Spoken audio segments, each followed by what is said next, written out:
오늘은 형용사의 쓰임과 형용사가 시험 문제 어떻게 나오는지 참 별거 아닌데 형용사에 대해서 한번 보겠습니다. 일단 첫 번째 좀 알아둬야 될 기본 개념 먼저 한번 보고, 형용사다. 형용사라고 얘기하면은 첫 번째 형용사가 태어난 이유, 제일 먼저 쉬운 거는 명사를 수식하기 위해서입니다. 명사를 수식한다. 명사를 수식하는 자리에는 형용사가 가는 겁니다. 그런데 조금 한 걸음 더 나가면 부사는 명사를 수식할 수 없는데 부사도 명사를 수식하는 게 종종 있습니다. 그런 건 이제 나와서 하면 되고, 그 다음에 두 번째 보어로 사용되기 위해서 보어로 보충한다는 겁니다. 보충한다는 거. 이게 이제 형용사가 태어난 이유의 다입니다. 이게 형용사가 태어난 이유의 다.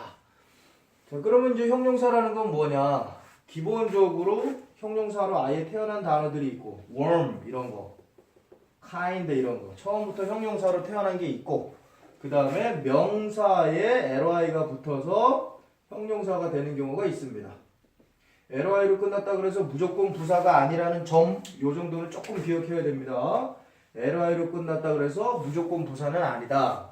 명사에 ly가 더해진 것은 형용사다라는 점, 이런 게 있고, 그러면은 이제 형용사로 태어났던 단어는 다시 명사로 만들 수도 있습니다. 이렇게 해서 kindness 이렇게 되면 이거는 이제 명사형 어미가 붙어서 명사로 된 겁니다. 반대로 올라갈 수도 있고, 요런 게 이제 형용사고, 또 하나 중요한 거 우리가 형용사로 한다 그러면 동사, 타동사, 동사가 분사의 형태를 이룰 때, 분사가 됐을 때 이게 그대로 형용사의 역할을 한다는 점, 이게 이제 흔하게 나오는 거죠. 동사가 분사, 즉 현재 분사가 될 수도 있고 과거 분사가 될 수도 있고, 이렇게 됐을 때 형용사의 역할을 한다는 겁니다. 그런 게 이제 대부분 뭐가 있느냐? falling, fall 떨어지다인데 falling 이렇게 하면 falling leaves 이렇게 하면 떨어지고 있는 나뭇잎들, 이렇게 해서 명사를 바로 꾸미게 된다는 점.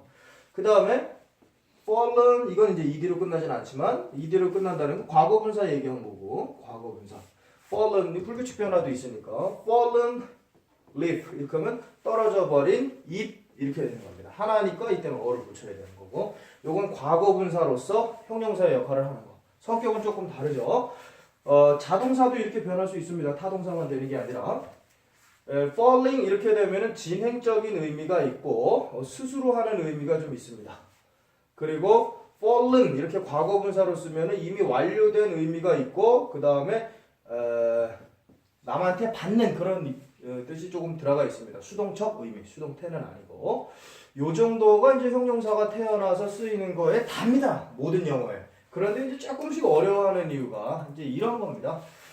falling leaves 이렇게 되면은 누구나 나옵니다. 앞에서 꾸민다는 건 누구나 알죠. 그런데 조금 신경 써야 될 게 뭐냐면은 형용사도 모든 수식은 꾸미는 말 바로 앞에 위치하는 게 기본입니다. 그런 걸 우리가 뭐라고 하냐면, 어려운 말씀이 좀 그러는데, 전치 한정, 앞에서 꾸민다 이겁니다. 전치 한정사가 있고 후치 한정사가 있고 핵심 한정사가 있고, 그런데 그런 거 다 알 필요가 없고, 물론 알면 좋지만 그건 몰라도 수능 100점도 가능한 거니까 앞에서 꾸미는 게 기본 원칙입니다. 그러나 이제 뒤로 가는 이제 몇 가지 경우들이 있는데, 그 중에서 가장 흔한 경우 하나 보면, 이렇게 지금 앞에서 왔죠? falling leaves, 떨어지고 있는 잎들, 이렇게 앞에 떨어져 버린 나뭇잎, 이렇게 이제 왔는데, 뒤로 가는 경우 leaves falling around me, 이렇게 길어지게 되면 뒤로 온다는 점입니다. 이게 아무것도 아닌데 이거를 고등학생들이 해석을, 야 아무것도 아닌데 이렇게 I saw, 이렇게 하면 되는 겁니다. I saw leaves falling around me, 이렇게. 그럼 뭐야? 이게 형용사인데 뒤에서 수식을 하게 된 겁니다. 근데 아무 이유 없이 길어지니까 뒤로 왔다, 이렇게 돼요. 길어지니까 뒤로 왔다. 내 주위에서 떨어지고 있는 잎들을 나는 보았다. 이런 표현이 되는 겁니다. 그런데 요럴 때 이제 또 학교에서 내신 문제 같은 거, 어린이 문제 내는 건 뭐? 요게 품사가 명사, 요게 품사가 분사. 이렇게 되니까 명분이 사이에는 뭐? 관대 비, 관계대명사 플러스 비동사가 항상 생략된 것이다 하면 복수니까 관계대명사는 사물이니까 대신한 which, 이렇게 해서 딱 쓰면 이제 서술형에서 틀리게 되는 겁니다. 왜냐하면 복수까지는 처리를 했는데 과거를 처리를 안 했기 때문에. 그래서 which were 이렇게 쓰면 간단한 서술형을 맞추게 되는 겁니다. 요것이 이제 일반적인 형용사가 사용되는 영어에서의 다입니다. 이게 영어에서의 다. 그러면 이제 천천히 하나씩 이제 영어를 문장을 얘기해 보면서 짧은 예시를 들으면서 요 얘기를 좀 해보겠습니다. 이게 이제 형용사의 다입니다. 여기서 이제 조금씩 양념을 추가하면 한국 영어에서 틀릴 부분이 없습니다. 이제 여기서 한정적인 용법으로만 쓰이는 거, 서술적인 용법으로만 쓰이는 거, 이런 거 조금 들어갈 겁니다. 자, 첫 번째. 한정용법. 아까 했던 얘기를 이제 조금 전체 지도를 본 거고, 한정적으로 사용되는 용법이라는 건 무엇이냐 하면은 명사를 직접 수식한다는 얘기입니다. 직접 수식. 즉 이제 예문으로 얘기하면 이런 거. useful language. useful language. useful language. 이렇게 되면 쓸모가 가득한 언어. 그래서 이렇게 앞에서 직접 또는 뒤에서 직접 꾸미는 것이 한정적 용법이라고 얘기하는 것일 뿐입니다. English is a very useful language. 이렇게 얘기하면 영어는 매우 쓸만한 언어이다. 이렇게 되는 게 이제 한정적 용법. He is an only boy. He is an only boy 하면 외아들이다. 이렇게 앞에서 직접 꾸밀 때 한정적이라고 하는 용어를 쓴다라는 거. 그러면은 요거의 상대적인 개념이 뭐냐 하면 다음 장에 서술적인 용법이 있는 겁니다. 서술적인 용법. 서술적인 용법은 보어로 사용된다 이런 뜻입니다. 보어로 사용된다. 아무것도 없이. 예를 들어 이거는 이제 보어로 사용되려니까 문장이 와야 되니까 he is kind. 이럴 때 주어 동사 보어. 이렇게 보어로 쓰인 거를 우리가 서술한다 얘기해서 서술적인 용법이다라고 얘기를 하는 겁니다. 이게 답니다. 이게 그래서 문장으로 좀 해보면 This house is beautiful. 이럴 때 beautiful이 house를 보충 설명하기 때문에 서술적인 용법. 설명하니까 서술적인 용법. 한정해버리면은 한정적인 용법. 그 다음에 she and her sister. 그녀와 그녀의 동생 she and her sister are just alike. are just alike. 마치 비슷하다. 이때 alike 비슷하다라는 것이 her와 her sister에 대해서 보충 설명을 하기 때문에 설명하니까 서술적인 용법. 직접 꾸미면 한정적인 용법. 이렇게 얘기를 하는 겁니다. 그런데 이제 여기서 시험 문제가 하나 나옵니다. 여기서 이제 매번 나오는 시험 문제 하나, 한국 시험 문제는 다 뻔한 거니까 뭐냐? 형용사는 기본적으로 한정적으로 쓰여서 명사 앞뒤에서 직접 꾸밀 수도 있고 동사 뒤에에서 또는 동사 뒤가 아니라도 보어로 사용돼서 설명하는 서술적인 용법이 될 수도 있고 두 개 다 쓰이는 게 원칙인데 이런 예외가 있습니다. 한정적으로만 사용되는 거.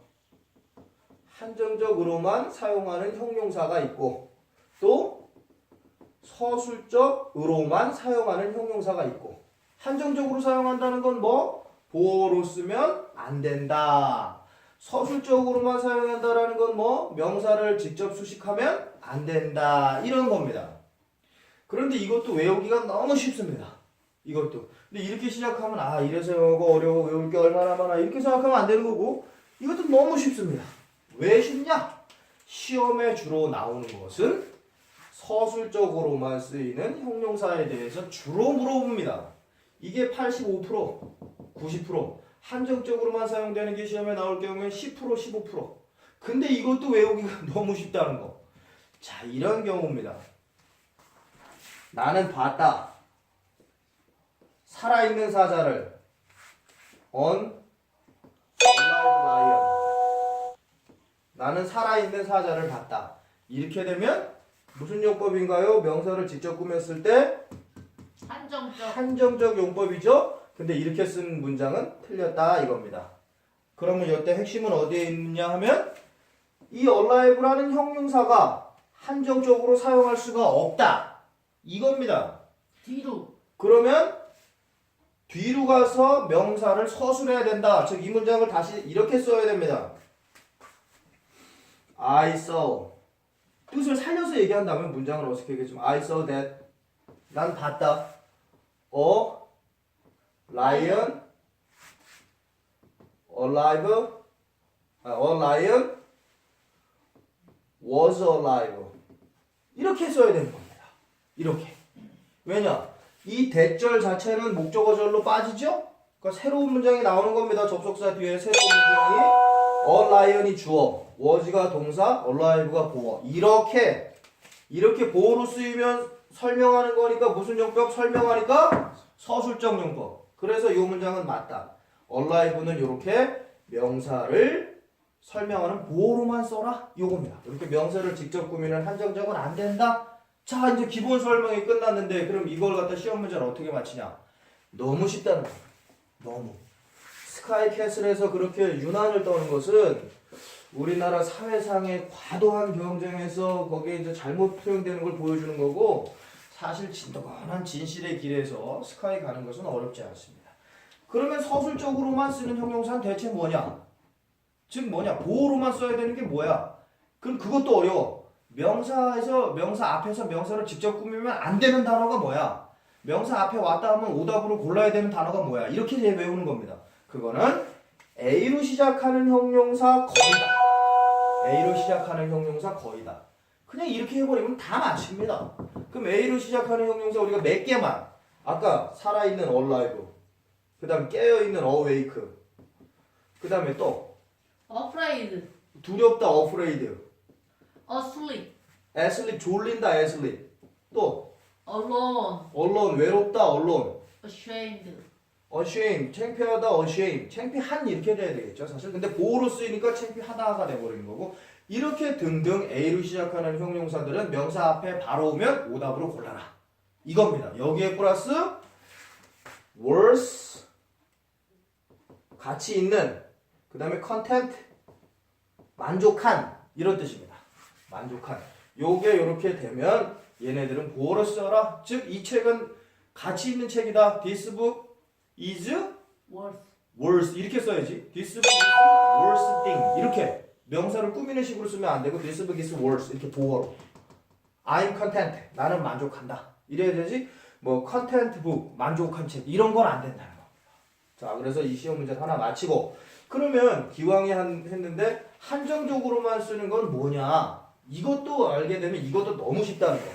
그래서 공부를 잘하는 거 이제 예전에 어렸을 적에 들은 것 같았는데, 공부를 잘한다는 건 결국 뭐라 하냐면 뭐가 공부를 잘하는 길이냐 하면은 이렇게 했다가 이렇게 하는 능력. 이게 공부를 잘하는 능력의 답니다. 즉 뭐냐? 비슷한 걸 모아서 하나로 개념화한다. 이게 학습이나 지식이 발전하는 과정이죠. 비슷한 걸 모아서 하나로 개념화한다. 요거. 그 다음에 또 하나 개념화돼서 묶여있던 거를 하나씩 풀어낼 줄 안다. 이게 공부의 답니다. 즉 여기도 이렇게 많은 걸 어떻게 외우냐? A로 시작하는 형용사의 서비스 2개 그냥 맞추는 겁니다. 평생. 그 다음에 그럼 여기도 한번 그렇게 해보지. 이렇게 저게 안 통하는 게 없습니다. 사실. 저게 안 통하면 스토리를 만들어내면 되는 거고, 한정적으로만 사용하는 건 그건 뭐냐? 이런 거. 예를 들면 이런 겁니다. This desk. 데스크 이렇게 쓰나? This desk is wooden. 이 책상은 나무로 됐다. wooden.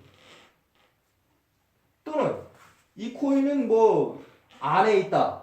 이 동전 안에 있다. 코인. A coin is in a. 이렇게 되는 문장들 무조건 X. 왜? 지금은 뭐로 쓰인 건가요? 주어를 설명하는 서술적. 서술적으로 사용할 수 없다라는 겁니다. 즉 한정적으로만 써야 된다는 겁니다. 지금 어떻게? This wooden desk 이렇게 on in a coin 이렇게 얘기를 해야 된다는 겁니다. 명사를 한정적으로 쓰겠다는 겁니다. 그럼 이것도 개념화 지어봐라 이런 겁니다. 재료를 나타내는 다 형용사나 또는 위치를 나타내는 형용사. 즉 inner, outer, wooden, iron 이런 것들. wood는 나무로 된, iron 철로 된, 뭐 inner 안에 있는, outer 바깥에 있는 이런 종류들은 한정적으로만 쓰지 바깥에 이렇게 서술형으로 나와 있으면 안 된다. 이게 답니다. 이게 우리나라 시험에. 그 다음에 이제 수량 형용사 조금 얘기할 텐데, 수량 형용사에서도 기본 개념하고 시험에 틀리는 경우 딱 하나. 그게 답니다. 자, 오늘은 이제 형용사에서 요 정도까지만 할 텐데 수량 형용사까지만. 수량 형용사도 너무 쉽다 하는데 이 핵심적인 걸 모르면 안 합니다. 핵심적인 걸 모르면 뭐 책 같은 거는 사실 뭐 볼 필요도 없는 건데 이 핵심적인 걸 모르면은 형용사도 뭐 기껏 다 개념을 알면 뭐 시험에 이런 거. 우리가 명사라는 것은 명사를 수식하기 때문에 형용사인데 수사도 기본적으로 형용사로 쓸 수 있는 겁니다. 많다 적다가 이제 수량 형용사고 명사는 셀 수 있는 명사가 있고 countable none 셀 수 없는 명사가 있습니다. uncountable none 그 다음에 countable none 이렇게 되어 있는데 셀 수 있는 것이 많다라고 얘기하고 싶을 때 셀 수 있는 것이 많다라고 얘기하고 싶을 때 many죠 many 셀 수 없는 것이 많다라고 얘기하고 싶을 때 much죠 much 네, 이런 거가 이제 기본. 그 다음에 셀 수 있는 것이 조금이다라고 얘기하고 싶을 때 a few 셀 수 없는 것이 조금이다 a little 그러면 이것도 헷갈리지 않는 방법이 간단합니다. 유추 이건 개념어보다 유추 그냥 연결시켜버리는 뭐냐 우리가 셀 수 있는 명사가 사실 더 편해. 셀 수 있는 명사를 배웠기 때문에 더 편해. 셀 수 없는. 그러면 철자도 간단하다. 셀 수 있는 명사. 셀 수 없는 명사 이것저것 생각해야 돼. 그럼 철자도 길다. 어리를. 바로 끝나버리는 겁니다. 그리고 이제 여기서 어가 빠져서 그냥 few가 나오면 이건 준부정어입니다. 거의 없다라고 해석해야 된다는 거. 그 다음에 이제 어느 정도 있다라고 얘기하는 게 바로 가장 많이 쓰는 some과 any. 이게 이제 어느 정도 있다. 라고 이렇게 얘기를 하는 겁니다. 그리고 여기서 이제 조금 다른 표현을 쓰고 싶다. 이 많다라는 거에서 셀 수 있는 것에는 당연히 good 또는 great 같은 단어니까 number of 이게 많다는 겁니다. many를 나눠 쓰면 good number of 다 숫자도 4개니까 good number of apples 이렇게 되면 many apples랑 똑같은 겁니다. good number of 네? 그러면 셀 수 없는 것이 많다라는 걸 길게 쓰고 싶으면 good deal of 왜? 이 deal 자체가 양이라는 뜻이 있는 겁니다. 거래, 철이라는 뜻도 있지만 양. 또 양이라는 단어 good amount of 이 자체가 양이라는 뜻이니까 이 자체는 수라는 뜻이니까 자 여기까지 이제 마지막 시험 문제 하나 그래서 요 단어 number of 그냥 number of라고 써도 됩니다. number of people 많은 사람들 이렇게 얘기하는데 number of people 이렇게 하면은 동사를 뭘로 잡아야 되나요? 단수 복수 취급 단수 아가 돼야 되죠. 복수 취급해야 됩니다. 플로럴 복수 취급해야 되는 겁니다. 왜?